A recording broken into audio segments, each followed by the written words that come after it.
So welcome everyone. Hello, it's my pleasure to invite you here all today and thank you for joining us. My name is Melissa Brennan and I work in the Institutional Advancement and Alumni Relations Office at Brandeis University. And we're very excited to have with us today our guest speaker, Simon Sinek, class of '95. The title of the talk is Why the Best Companies Are Built Around Optimism. And I don't know about you, but I feel the world can always use more optimism and more optimist. I'd like to let you know that today's webinar is sponsored by the Brandeis International Business School, Hyatt Career Center, and the Brandeis Alumni Association. And before we begin, I'm delighted to introduce Philippe Wells, who is a professor of the practice of entrepreneurial finance in the Brandeis International Business School, and he is the director of the Asper Center for Global Entrepreneurship at Brandeis. Professor Wells teaches courses in entrepreneurship, private equity, and introduction to business. And I would also note that he is a seasoned entrepreneur in the health and wellness industry. And with that said, I'm going to turn it over to Professor Wells. Thank you. Great. Thank you so much, Melissa. So as Melissa said, we're very fortunate today to have Simon Sinek join us. Simon's one of the most highly viewed TED Talk speakers, as well as the author of multiple best-selling books, including Start With Why, The Infinite Game, and Leaders Eat Last. He received a BA in cultural anthropology from Brandeis and went on to study law before he left law school to go into advertising. Simon's fascinated by the people and organizations that make the greatest and longest lasting impact. Over the years, he's discovered some remarkable patterns about how they act, think, and communicate, and also the environments in which people operate at their natural best. Simon shares inspiration on a daily basis through his best-selling books, as well as his podcast, A Bit of Optimism. In addition, Simon's the founder of the Optimism Company, a leadership learning and development company, and he publishes other inspiring thinkers and doers through his partnership with Penguin Random House called Optimism Press. So with that, Simon, I'd love to get started. Good to see you. Good to see you. Yes. Well, why don't I'll just jump right into the questions. And I do actually want to encourage the room. We went over this with Simon just before we got on the call, and Simon very much does. He's here to answer your questions. He's not here to to summarize and talk about all his books. He's here to share his insights and who he is and how he thinks. So whenever you have questions, just feel free to add them to the queue. So with that, Simon, the class here that's sort of at the core of our talk and our invitation today for this talk is actually an entrepreneurship class. And our tool for analyzing entrepreneurship is something called the Lean Startup Framework. It deals with things like minimal viable products, hypothesis testing, and so on. Now, the question that occurred to me as I was thinking about this talk and having you here is, what would be the outline or the parameters behind the optimistic startup? It's a great question. So first of all, let's define a few terms. I think there's a big difference between being an entrepreneur and being a small business owner. Small business owners own small businesses, but entrepreneurs are problem solvers. And you find entrepreneurs in government, you find entrepreneurs in large corporations. They're not simply people who start businesses. Richard Branson's an entrepreneur, but he doesn't own a small business anymore. And so I think we have to remember that, that an entrepreneur is a problem solver. And they don't go around solving random problems. That's weird. The best entrepreneurs usually have some sort of vision of the world that does not yet exist. In other words, they're idealists in some way, shape, or form. And, in their early years when they're young, it's probably some gut feeling. And later on, hopefully they can articulate what that vision is in terms that can inspire more people around them. And the ones that achieve scale definitely are capable of doing that. And so when I think about the optimistic leader, number one, they have to have vision. And vision is not like to build the best, most reliable, highest quality product. That's not vision. Vision is, I imagine a world in which, Steve Jobs and Steve Wozniak had vision. They imagined a world in which an individual could compete against a corporation. There was, fundamentally sort of like, revolutionary spirit. And the personal computer was the mechanism by which they used to do that. If the company was founded 30 years later, it would be a tech company, not a hardware company. It's just nature of the times it was founded and the tools that were available.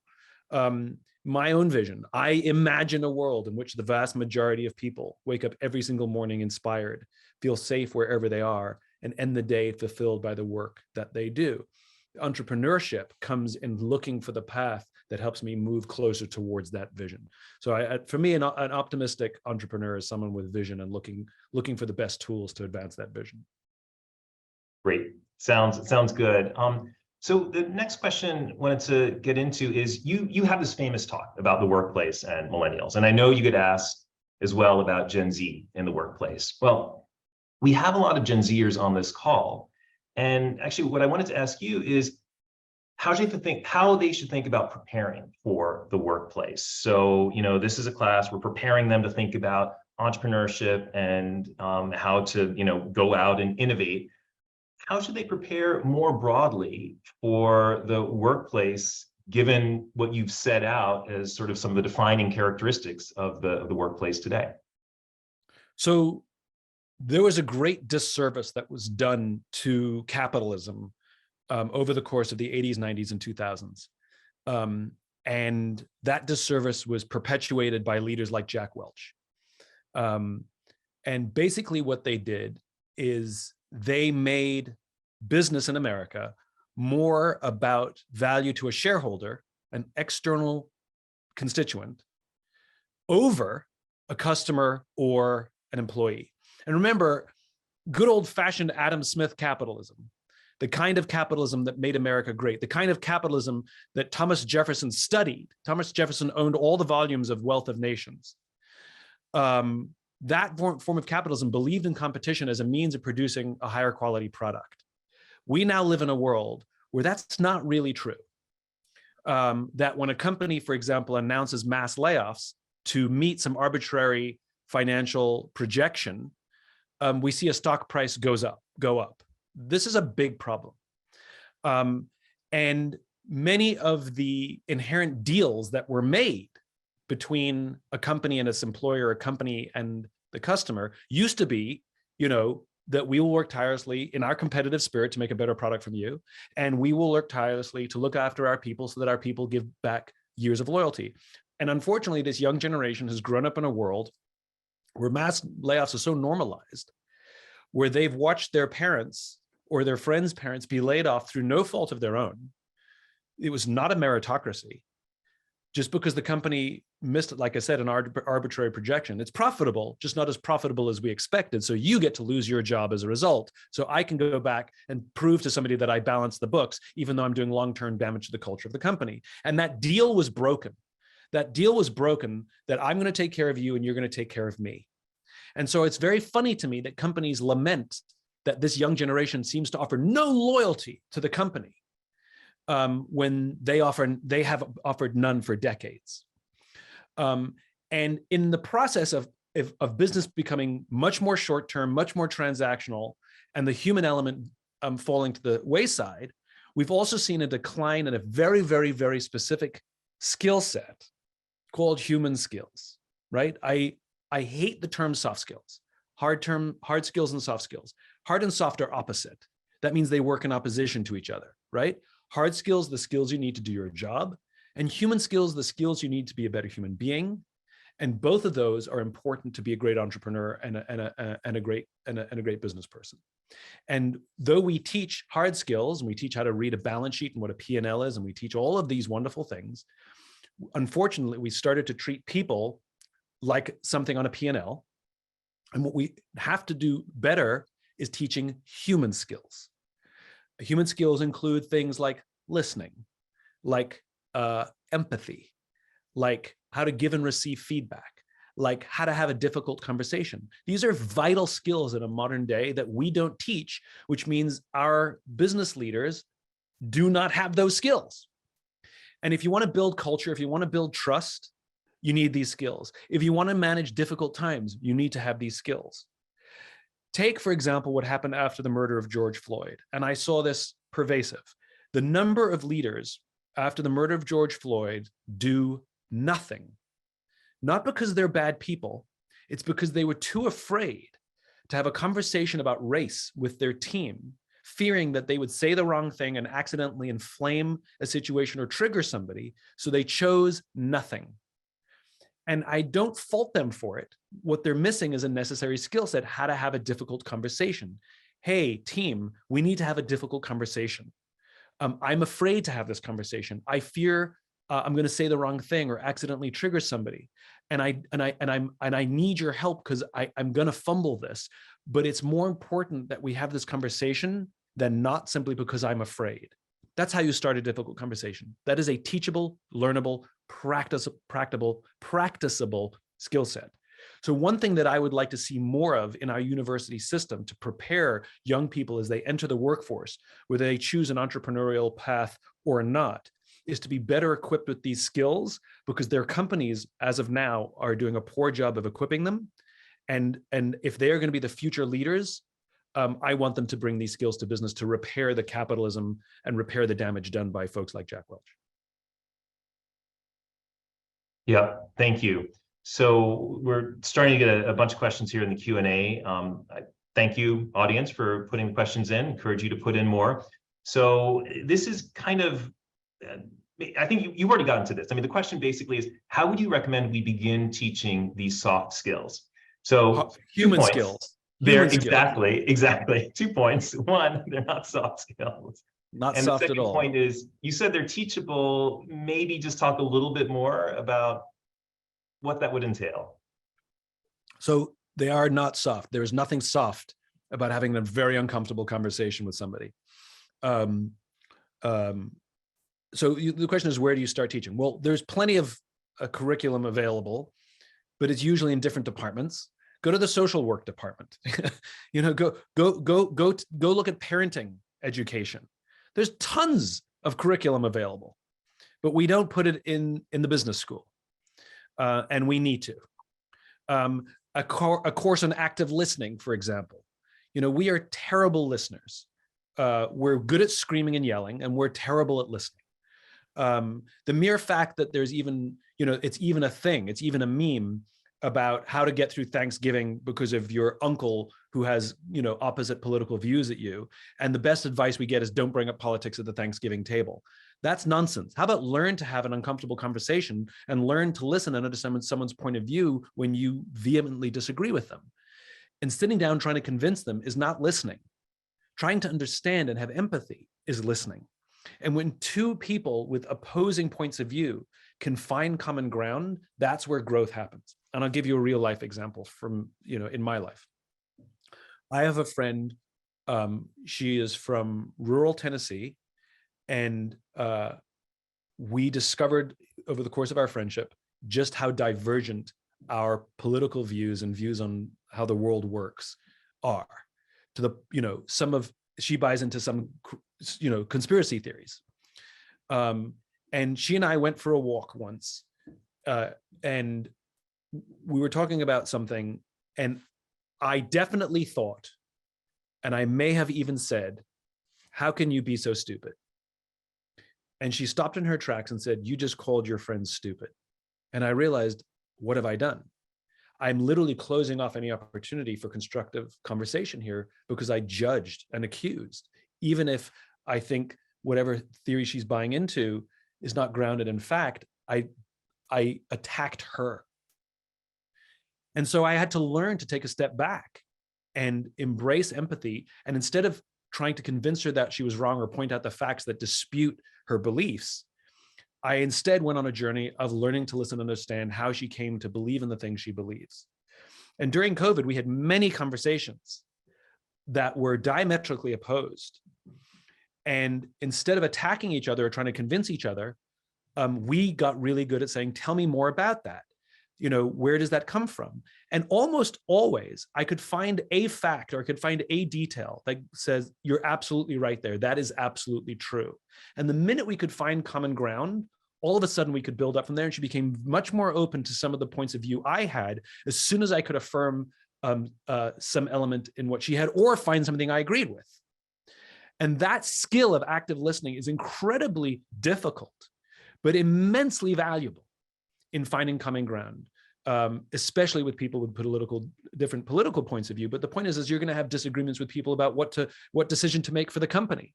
You know, you're going to have decisions about what to do with an underperforming employee. You know, what do we do? You know, somebody who's resistant to coaching. How do we react? You know, like difficulty is the nature of the game. There's nothing smooth about business. It is an incredibly complicated game it's a game of people, right? It's all people. Customers are people, investors are people, employees are people, like everybody's people, and people are messy, and they're filled with ego and insecurity and ambition and fear and all the rest of it. Congratulations, there's your company. And you know, the best leaders are the ones who aren't necessarily the best at reading the P&L. The best leaders are the ones who learn and commit themselves to learning all the skills necessary to navigate those complications. And in so doing, building trust from their team that gives them permission to even make mistakes. Yeah, great. I mean, I think, so my next question feeds right into what you were talking about. The question from Rowie is, how can you remain optimistic as a leader on a team when others are not bought into the team's end goal? And I think we kind of set that question up, but is there anything else to add? Sort of like, how does the leader remain optimistic? It's complicated, it's messy, as you were saying. Okay, so there's a few answers there. If you're the person doing the hiring, then you have a responsibility to put out what your vision is. And if you're just hiring a skill set and you're ignoring whether that future employee, that candidate, even believes in what you believe, then if you hired somebody who shouldn't be on the team, then you bear some responsibility. You can't just scream and yell at them and call them underperforming and let them go. You bear some responsibility, right? You made a mistake in hiring them. So that's part. If you're not the person responsible for hiring, but you're stuck with someone, you're working with someone who doesn't buy into the team goal,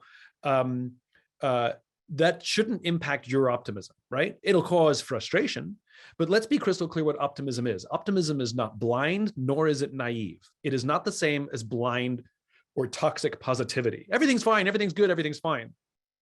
And a lot of leaders make that mistake, which is in difficult times, they falsely believe they have to be positive and put on a brave face every day to inspire the team. But it does the opposite, because when we're in the mud together and you're blindly positive, I know we're in the mud, so I just don't believe you. And so it actually makes things worse. Or I look at you, go, oh my God, how can you be positive in this difficult time? There must be something wrong with me. So it backfires in a major way, right? Optimism is not the same. Optimism is the undying belief that the future is bright.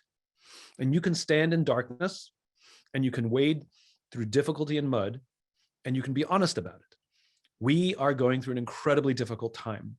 It is filled with uncertainty, and I am uncertain as well. But there's one thing I know for sure. If we work together through these difficult times, 100% guaranteed, we will get through this and we will come out of this stronger than we went in, even if I don't know how long we're going to be in the darkness. That's optimism.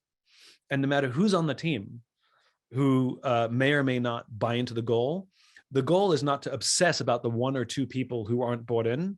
The goal is to obsess about the cause, the vision, to rally the people who do believe. And hopefully that person who doesn't buy in will either join or extract themselves. I'm very public about people who don't buy into things. I say, listen, I don't mind that you don't believe in this. It actually doesn't bother me, right? Come to work, do your job, do sort of the minimum that we need, punch your clock, get your paycheck, go home. I'm totally fine with that. Just don't get in the way or sabotage what we're doing. There's no cause for that. There's no reason for that, right? Just do your thing and we'll leave you alone, but you cannot sabotage. And I think that's totally okay to say. I've definitely said it, not necessarily at somebody, I've said it in an audience, to a group to a team. Like, if you don't believe in it, I'm cool with it. Just collect your paycheck and just leave the rest of us alone. There's no reason you need to sabotage. Nice. There's a question from Varun, who I know has been working on a startup and has pivoted a couple of times. So I think it might be coming from that perspective. His question is, how do you balance vision for the future and also be able to take decisions in the short term? So they're not mutually exclusive. Um, Um, of course, you have to make short-term decisions, like, of course. But making sure you maintain vision for the future includes things like integrity. It includes things like adherence to values, right? So you can make short-term decisions, but they have to be consistent with your values. They have to be consistent with a high ethical standard. Of course, you can when you're trying to be healthy, you can eat chocolate cake. Just don't eat too much of it. Like if you need a short-term sugar rush, if you need a short-term infusion of something, you're going to do business with a client who you know is a bad fit, but you need the cash, fine, do it. But don't do it under any illusions that this is the future and everything's going to be hunky-dory, or that relationship's going to be enjoyable. You know, the mistake is when we keep making those decisions for the short term, then ultimately what will break the organization. The mistake we make is you keep eating the chocolate cake when you're trying to be healthy, and eventually the exercise just isn't having the same impact as it used to. So short-term decisions are fine, but do them with eyes wide open, and don't kid yourself or rationalize things away. You know, I think one of the biggest mistakes young entrepreneurs make is when they start to seek investment, and they take investment from either the name brand investor, or they take investment from the person who offers them the most money. But just like, remember, most investors are not looking to make a long-term bet. Few are, but not enough. They're looking for relatively short-term bets. And no matter what they say at the beginning, wait a few years and you'll start to feel the pressure for where those returns are, and the pressure to put lipstick on a pig start to increase. And so the number of times I hear from young entrepreneurs, one of the biggest struggles they have is actually the pressure from their investors. And I always shrug my shoulders and say, you took the money. And so do your homework. You know, go talk to some of their other companies that they've invested in, for example. Find out what it's like to work with them. Find out if there's pressure. Find out how they treat you when things go wrong. Find out what happens when you want to make an ethically correct decision, but it might be financially, it might create a short-term liability. Do they support you, or do they hammer you to make the financially expedient decision? Go do your homework, and then have the guts to turn that investor down to go with another investor who may offer you less money. Your partners are the most important thing you've got, especially in early stage.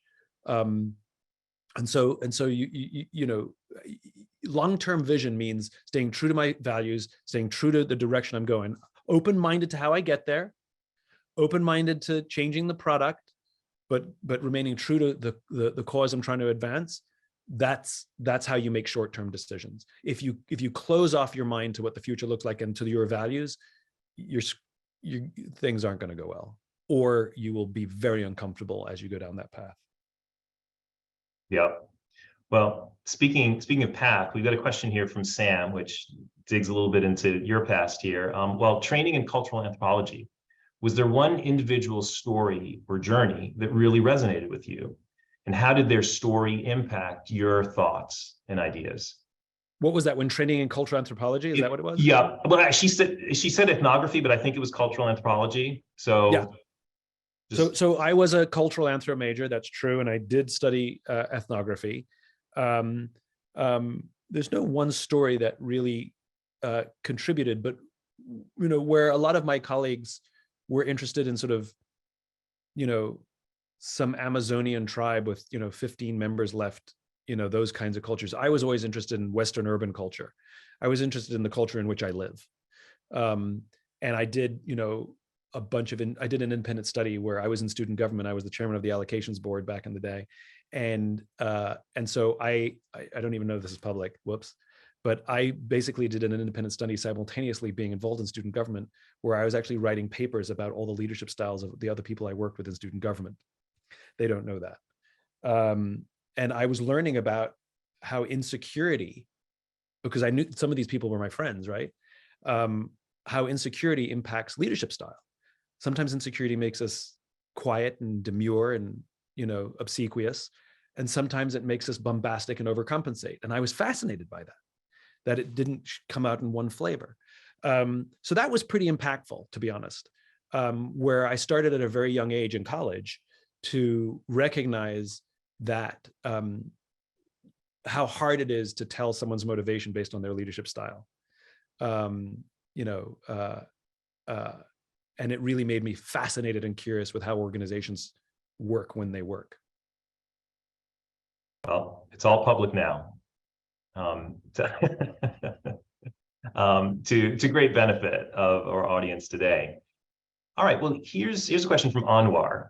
How would you say we reconcile the humanity of employees and of consumers in the age of big data, when essentially everything is being reduced and understood as a data point? So you have to put a human face back on those data points, right? There's something called ethical fading, which is insidious. And ethical fading is when people make unethical decisions, believing they are still within their own ethical framework. In other words, they don't think they've done anything wrong, right? And we see this, extreme examples are when a pharmaceutical company will raise the price of an essential drug for which they have the patent 500%, 800%, 1,000%, 1,500% to meet some financial objective, which is not illegal, but wholly unethical. And we always drag them in front of Congress and say, why did you do it? And they all say the same thing. We didn't do anything illegal. No, but my goodness, that was unethical, right? What happened at Wells Fargo, same thing. People started opening fake bank accounts to help them meet their short-term financial objectives. In some cases illegal, but in many cases wholly unethical. And one of the things that happens in ethical fading, one of the criteria that allows ethical fading to happen is the overuse of euphemisms, where we use language to distance ourselves from the impact of our decisions, right? So for example, you ask most CEOs, would you ever spy on your customers? Of course we would never spy on our customers. That's insane. Data mining, we love. We love data mining, right? Now, just call it what it is. It's spying on your customers, right? And you'll find that if you actually call things for what they are, your ability to navigate those ethical pitfalls actually becomes a lot easier. When we use euphemisms to distance or disconnect ourselves, or to, create this sort of, cozy view of things, like externalities. We're managing externalities. You mean you're managing the damage you're doing to the environment and the societies in which you have your factories, right? Just call it what it is. And then you'll find managing externalities, the percentages that you found acceptable are no longer acceptable. My friend Bob Chapman, who runs a company called Barry Waymiller, doesn't even refer to head count. We have to reduce our head count. He refers to heart count. It's very difficult to reduce a heart count, right? And so language really matters when you're navigating these things. And if you call things for what they are, you'll find your ability to make better decisions go up. And so in the case that you talk about tech, you have to put a human face back on numbers. And there's been studies done on this. There was a group of social scientists who did a wonderful experiment where they took a bunch of volunteers at a university who were dialing for dollars for a scholarship, right? During these hard times, we're looking for you to donate to whatever scholarship. And the numbers were kind of flat to down. And so they hired a consultant to rewrite the script. It had a small but not very significant impact. And these social scientists brought in a recipient of the scholarship to talk to the volunteers. Are you ready for this? For 5 minutes. For 5 minutes. And talk about the impact the scholarship had on their lives. All of a sudden, they didn't have to obey a script, and they weren't doing it for some ethereal, mystical student scholarship. They were doing it for Stacy over there. I'm doing this, I'm calling you because I'm damn well going to get more money for people like Stacy. And it became deeply personal. A division of Wells Fargo in St. Louis, not the bad Wells Fargo, it was like just a little bank.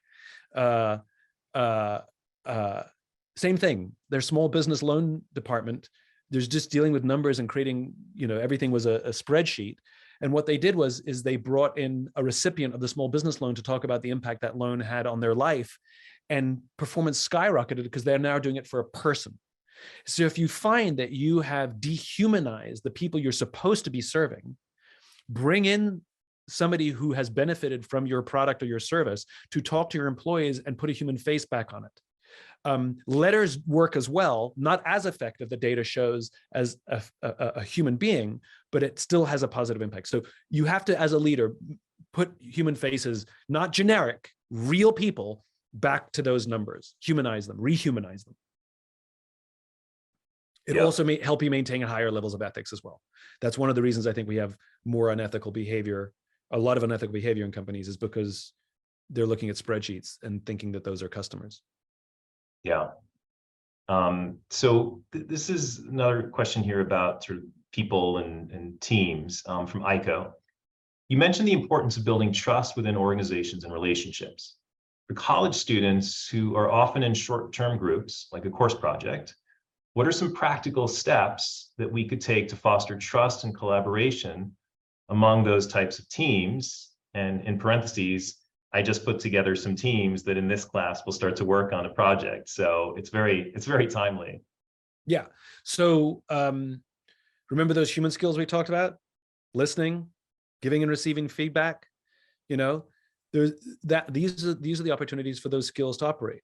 Doesn't matter if this team is a short-term team or a long-term team. It doesn't matter, right? A team is not a group of people who work together. A team is a group of people who trust each other. And just because you were assigned to work with somebody doesn't mean you're a team yet. You have to do the hard work of building a team and creating teaming. Whether a leader is assigned or whether a leader emerges, and it doesn't matter the rank,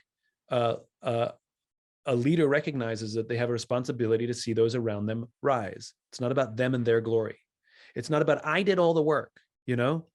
And what's fascinating is a team of average performers outperform a team of high performers every day, for all of the reasons we're talking about, which is, are you in service to your team or are you in service to yourself?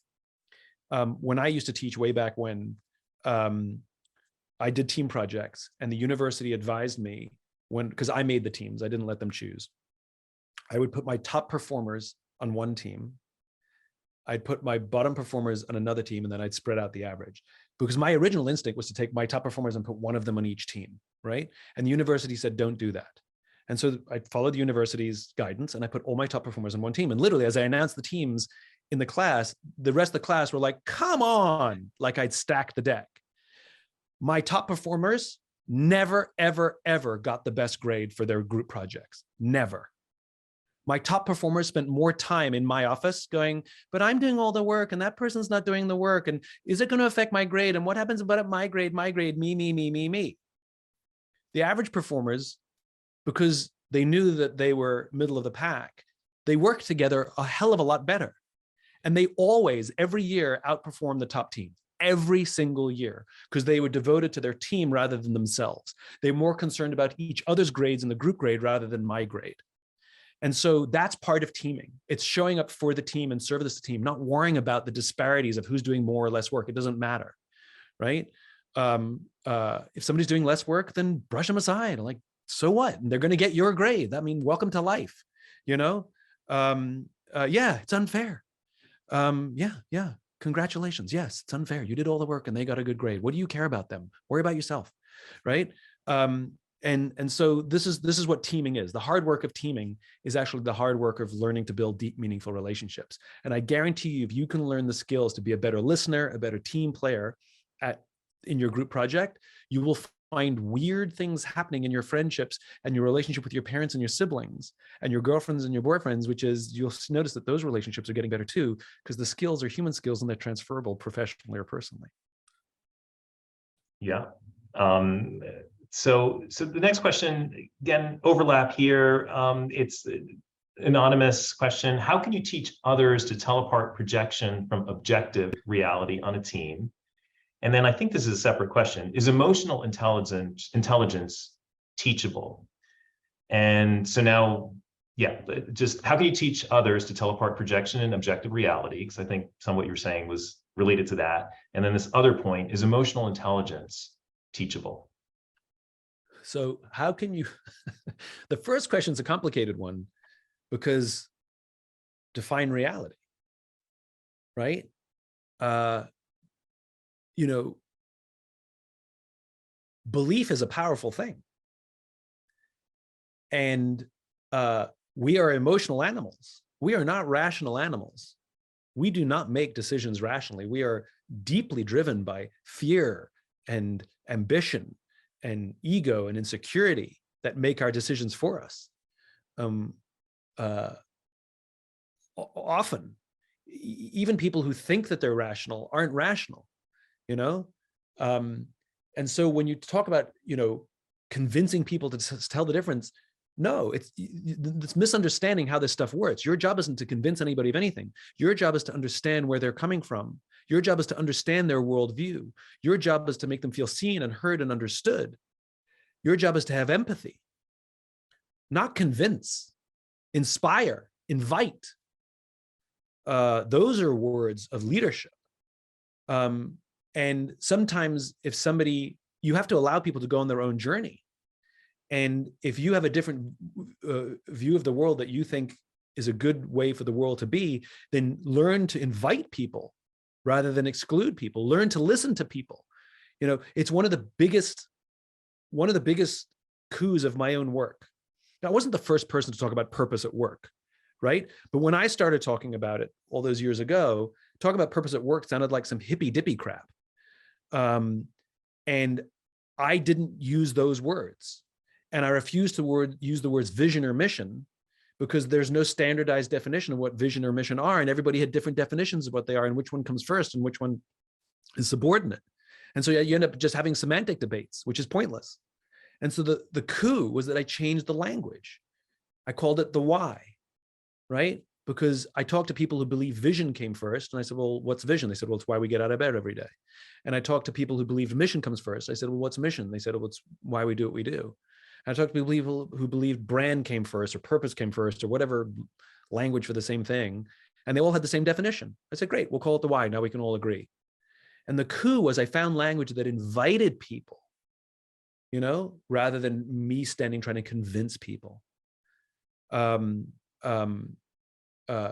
so I think that's a huge part of it, which is if you're setting out to convince anybody of anything, if they have a strongly held belief, you've lost. You've lost before you've started. It's like convince somebody who believes in God that God doesn't exist. Good luck with that. Right? Why not try and understand where their faith comes from and how it drives them and what value it has in their lives and the importance. And you don't have to agree with them, but you can understand them and you can learn to speak to them in their terms. And you can learn to find common ground that, though you may not believe the same thing as them, you also have belief and faith in certain things. And you'll find that you actually have more in common than you don't. That's called an invitation. But convincing, do you want to be convinced? Do you want someone to convince you that you're wrong with your deep held beliefs? No, you're going to get pretty damn defensive. So it's the same when we do it the other way around. Great. And then, so the second question on that question, actually, I'm going to add another question to the second question, which is emotional intelligence teachable? And there's another question here I like. It's I struggle with uncomfortable conversations. Do you have any book recommendation for having uncomfortable conversations? So I feel part of this is a question about learning. Like, we're talking about these things, teachable skills. Well, we're in school, we have books. How, which books should we go to? Or So the first question about emotional intelligence, is it teachable? Of course it's teachable. Can someone learn to be a parent? Of course, right? When you're single, you only care about yourself. And when you're a young couple, you only care about us. And then you have a new life in the world and you have to learn to put your own interests aside for the interests of another human being. You have to learn empathy. You have to learn listening. You have to learn to affirm feelings. That's all emotional intelligence. And you learned it because you're trying not to screw this kid up, right? And so, yes, of course it's learnable if you want to learn it. It's not necessarily easy and it takes a lot of practice, like any skill. You can't just like read a book and then ride a bicycle. It's like, you're going to have to practice this stuff in real life. And same goes with the books, which is, I have a couple of books that I think are great go-to books for learning communication. One of them is how to listen to kids so kids will listen, how to talk to kids so kids will listen, and listen so kids will talk. Yes, it's a parenting book. And I think it's one of the best books on how to talk and how to have these conversations and how to understand emotions. And it covers all of these subjects. And I think you should read it for business because it's great. Because it's all transferable skills. It's people talking to people. And turns out we're just like little kids. But the real heavy lifting is not the reading and passing a test. The real heavy lifting is doing it. And if I can just take a little aside and go on a little rant on a little soapbox, what it means to listen. Like, how do you know you're a good listener? Like, how do you know when you're practicing listening and all of these, emotional intelligence that you're supposedly learning? How do you know it's working? And the example I'll give is the concept of meditation. If anyone has ever meditated, the problem with what we've done in the West is we've made meditation a selfish pursuit. Right? I need to be more grounded. I need to be more present. I need to focus the day. So I've got my meditation practice for me. Get out of my mat. You're sitting on my meditation mat. I'm like, I think you're missing the point. But the value of meditation, though there is huge value to the self, absolutely. The true value of meditation is that it's a service given to others. It's a practice, right? So think about it. If you've ever meditated, one of the things you do when you meditate is you learn to focus on one thing. You can't clear your mind. That's nonsense. When they say clear your mind, that doesn't exist. But you do learn to focus on one thing, whether it's your mantra or a sound or a dot on the wall or your breath. It doesn't matter. You're focusing on one thing. And when you get distracted, you learn to bring yourself back to that one thing. And when you have a thought, you learn to label it a thought, put it out of your mind and say, I'll deal with that later. And you go back to focusing on one thing. And the amazing thing is you feel really present and grounded at the end of it. But that skill that you're learning is for the benefit of others. You are not present until someone else says you are. So when you're having a conversation with a friend who's telling you about their good day or their bad day, their relationship struggles or their troubles with their roommate, whatever it is, because you've been practicing meditation, you've learned to focus on one thing and one thing only, what they're telling you. And when you hear a noise on the side, you ignore it. You've learned to put that aside. And when you have a thought, you don't feel compelled to say it or wait for your turn to speak. You learn to put that thought out of your mind and say, I'll get to it later. Right now, I'm focused on one thing and one thing only. At the end of that conversation, your friend will say to you, thank you for listening. I feel so heard. Thank you for being present. Congratulations. All that work that you did with your meditation practice is now bearing fruit for this one day that you made someone else feel seen and heard and understood. And that is really the goal of all of this stuff that we're talking about, whether it's empathy or emotional intelligence. The benefit is always for others. That's what it is. And so, yes, you learn them, but you have to practice them. And you don't know that it's working until somebody else has told you this is working. Great way to think about meditation. Okay, well, as expected, there's a number of Brandeis questions in here. So I'm just gonna bring it down to two. First Brandeis question is, did your time at Brandeis help you learn to have these conversations? And the second one is, what were some clarifying moments during your Brandeis days as a student that have helped to shape your career and or personal aspirations and accomplishments? So remember, I went to Brandeis at a time where the internet was just starting. So we didn't have social media and we didn't have cell phones. So slightly different context as well about how the value of emotional intelligence, how it works, right? Because I think it's more complicated now, for sure. And I think that the youth of today have more disadvantages in like when you're feeling a little bit lonely, you can retreat to social media, and you can avoid having to have difficult conversations. You can turn on your TikTok and cry to your cell phone in your room by yourself, and you can get lots of likes and external affirmation, but that's not vulnerability. Go have that exact same conversation and cry to the friend that hurt you. That's way more difficult.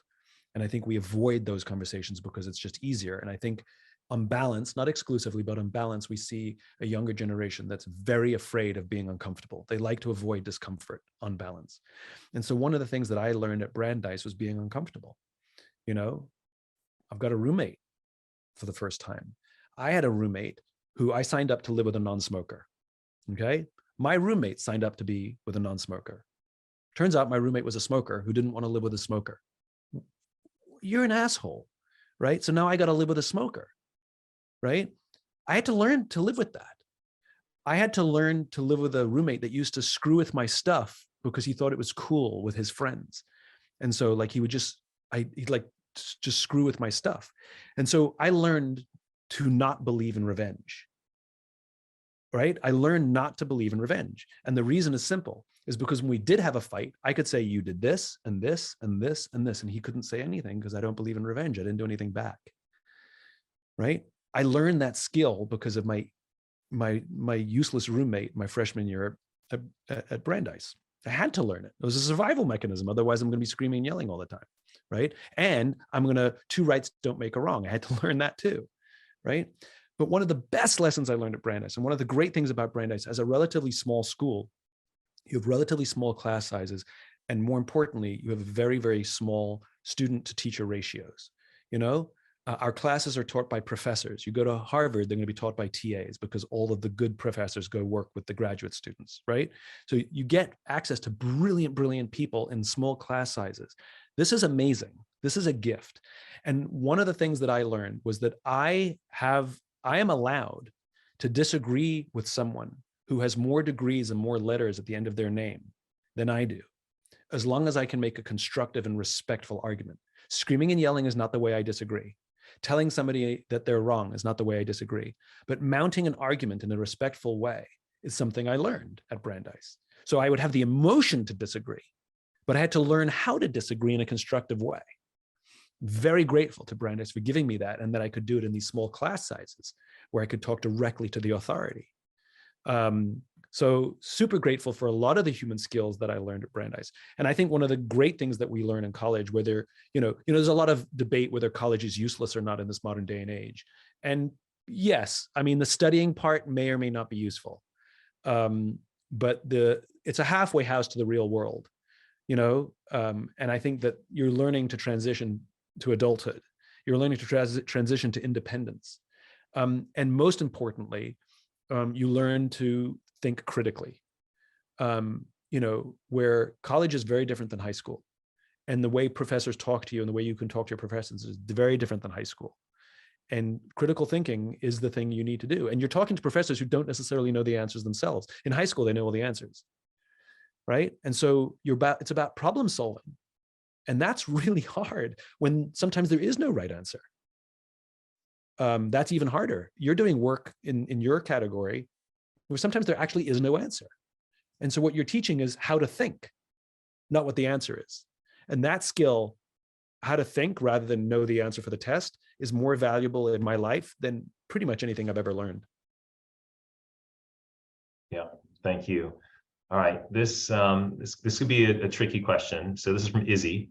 You've been on many podcasts and have had many thought leaders on your podcast. Who's been your favorite speaker to talk to, or someone who has totally changed your mind about something? I mean, I don't think there's a favorite. I don't think that's, there are some that stand out that, they've challenged a point of view that I have, or have given me a new way to think about something. The person I talked to recently was about turning anxiety into something positive, right? That anxiety is not necessarily a bad thing. And we had a whole conversation about that. And the thing that I took away from that I absolutely love is that we talk about mental health all the time. And the problem with the term mental health is we treat it like it's a goal, that if you're anything other than perfect, there's something wrong with you, right? Which of course is nonsense, right? That if you're anything other than happy all the time, then you're struggling with your mental health. We know when we do physical fitness, sometimes your muscles hurt, sometimes you have a good workout, sometimes you have a bad workout, sometimes you're strong, sometimes you're weak, sometimes you got a ton of sleep and you can't work out, sometimes you got no sleep and you're like on fire, you have the best run of your life. And there's no goal. It's fitness. Like it's something you're constantly working. And I think I stopped calling it mental health and I started calling it mental fitness. And so having emotions, having a down day, being depressed, feeling lonely, like all of these things are fine and they're totally healthy. If you get stuck in any one of them, that's a problem. But by the way, if you get stuck in happiness, that's a problem too. And so I think we have to work on our mental fitness, which is learning how to have feelings, learning how to just be in our feelings.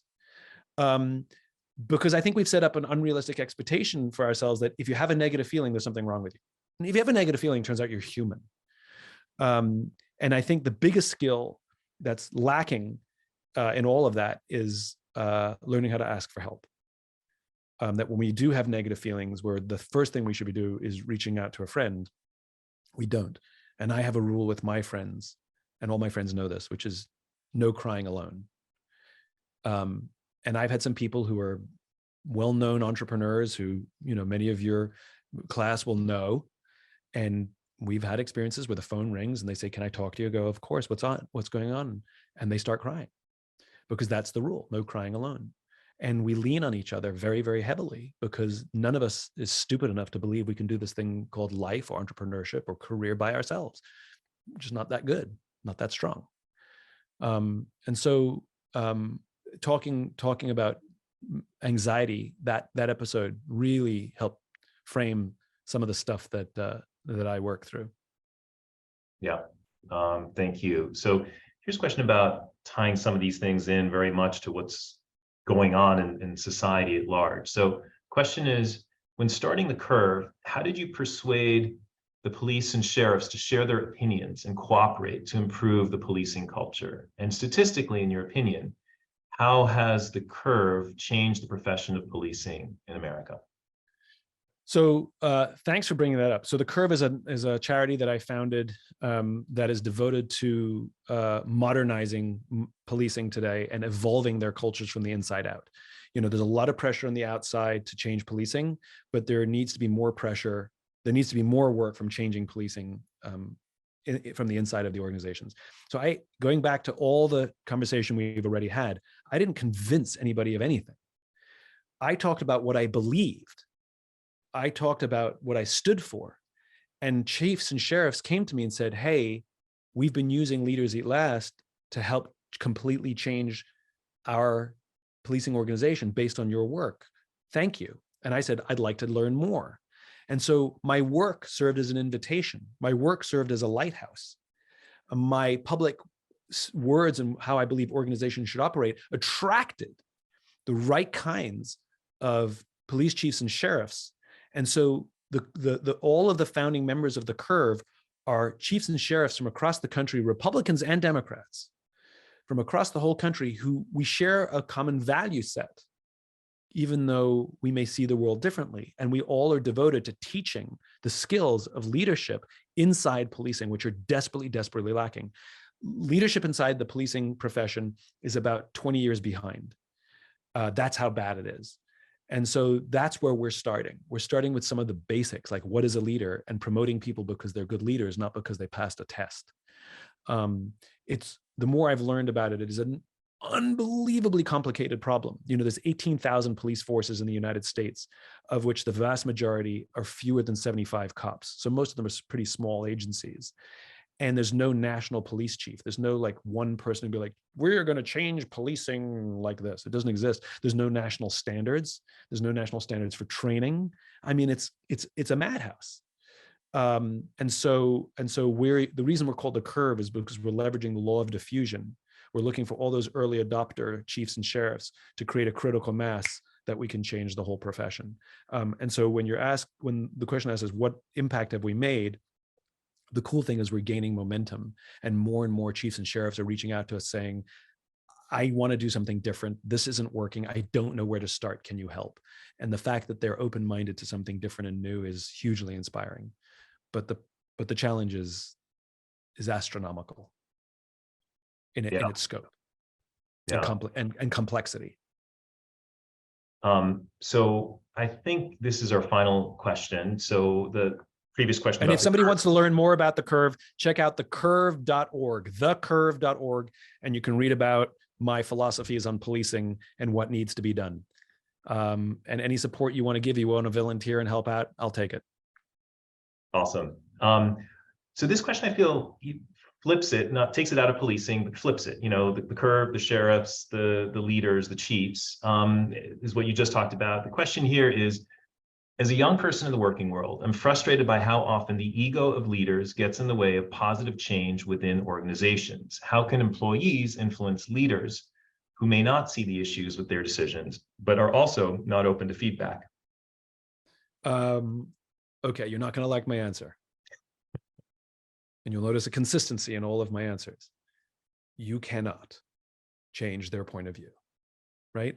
No number of anonymously sent books will change their mind, right? Though I encourage you to keep trying. No angry conversations or meetings will change. It's just not going to happen. All right. And so you're barking up the wrong tree, right? It's not about how do I change my leader. It's how do I be the leader I wish I had. Leadership has nothing to do with rank. Rank affords you authority. That's it. But it doesn't make you a leader, right? Leadership is the awesome responsibility to see those around us rise. And if you have rank, if you have authority, you can just lead at scale. And so what you want to do is be the leader you wish you had. And you're not going to change somebody 2, 3, 4 levels up who disagrees and who ignores all of the stuff that I'm talking about, right? Like, we've lost them, right? Or they'll have their come to Jesus moment a different way, right? Which sometimes happens. But if you are the leader you wish you had, and this is why I want to see young people, if they go through discomfort or they have a leader they don't buy into, please don't quit, right? Please stay there and practice the difficult, magical, wonderful, honorable skill of leadership with your team. Even if you're the most junior person, you have somebody to the left of you and you have somebody to the right of you, and you can commit to seeing that they feel seen, heard, and understood. You can commit to helping them achieve their goals. You can commit to making them feel like someone has their back in difficult times. You can commit to helping them. And you can commit to in helping ensure that when they go home at the end of the day, that they feel fulfilled and they had a good day at work. That's called leadership. And what you start to find is if you can do that, if you can develop that skill set, that these little teams start to be higher performing, they start to get along better, the teaming starts to happen really well, and leadership will either ignore you because you're doing fine, or they may surprise you and be like, what are they doing down there? I'm really curious. And they may actually come and learn from you. And eventually one of you is going to get promoted out of that group and go to another team, and they're going to take all the skills they learned from you and they're going to bring them to their new team. And now you're going to have 2 high-performing, wonderful teams that are highly trusting and magical, and then 3, and then 5, and then 10. And before you know it, the tail wags the dog. And this is one of the hardest things I think young people struggle with, which is we're talking about a long-term mindset. We're talking about an infinite mindset here, which is the speed at which it takes for the tail to wag the dog is unpredictable. The reason a lot of businesses ignore all of my work is not because it's wrong or they disagree. It's because they want it to work on the day they want it to work, which is the exact same thing as saying to me, Simon, I'm exercising and I need to be healthy on this exact day, on this exact time. I'm like, I mean, maybe it'll work out that way. You know, it's like every doctor will tell you if you work out 20 minutes a day for the rest of your life, you're going to be super healthy, right? But on what day you're healthy, on what day your blood pressure gets better, nobody knows. Sometimes quick, sometimes slow. I don't know. But you have to commit to the process. And 100% of the time, the process works. I just don't know when. And leadership is the same. 100% it works. I just don't know when. And people come quickly and people come slowly. So you may convert an entire organization in a year, or you may just simply build the momentum that it'll continue without you, but you won't get to see it change. That's possible too. But the most important thing is to commit to the regime, like brushing your teeth. You know, brushing your teeth every day. Brushing your teeth does nothing unless you do it all the time, every day. Can I take a night off? Yes, you can. It won't do any damage. How many nights can I take off? I don't know, and neither does any dentist, just not too many, right? Same thing. Commit to the regime. Be the leader you wish you had. Don't worry about convincing other people. Perfect. Thank you so much. I did also just want to mention, I think I should have said this at the outset, but I did also want to thank the International Business School Hyatt Career Center and Brandeis Alumni Association for bringing us all together today to share this experience and opportunity to listen to Simon Sinek. Simon, thank you so much. It's been great. Really appreciate your perspective on all these questions. And yeah, I don't know if the students can say thank you. I think actually as participants, we can't hear them. We can't listen, but I know that everyone thanks you. So. Well, some of them anyway. Exactly. You're very welcome. Thanks for having me. It's nice to be back at Brandeis, hopefully soon in person. And until then, take care of yourself and take care of each other. Thanks very much for having me. Great. Thank you so much. Bye, everyone.